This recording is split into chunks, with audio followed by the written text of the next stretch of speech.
السلام عليكم ورحمة الله تعالى وبركاته. أهلا بكم في فيديو جديد.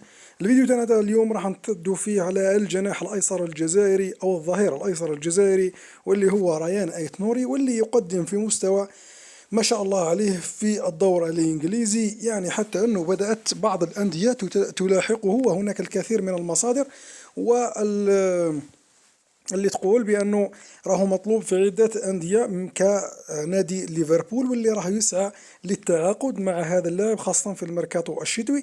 وهذا ما نقلته قناة بي ان سبورتس، حيث نقلت قنوات بي ان سبورتس ليفربول مهتم جدا بنجم الجزائر ريان أيت نوري ويريد ضمه إلى الريدز في الميركاتو الشتوي. إذا هذا حسب ما نقلت قنوات بي ان سبورتس، بأنه ليفربول راه مهتم بالظهير الجزائري واللي هو ريان أيت نوري، نظرا لما يقدمه في الدوري الإنجليزي لهذا الموسم مع ناديه. يعني راه يؤدي في موسم خرافي.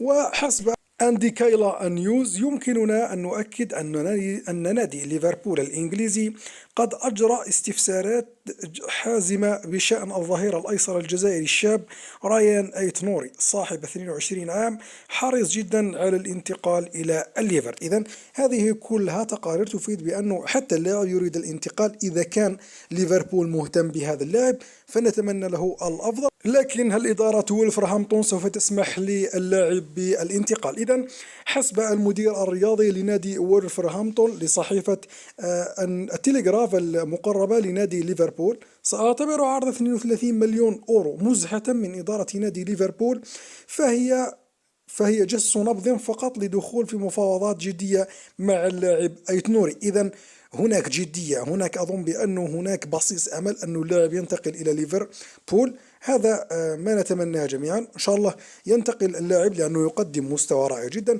حتى أنه المدرب نتاعو قد أشاد به. الكل يعتبر بأنه أيت نوري ظهير ممتاز جدا. هو لعب في المنتخب الوطني، لكن ضيع المباراتين التي كانت أمام الرأس الأخضر وأمام مصر، لكن ما يزال يقدم في بداية موسم رائع جدا.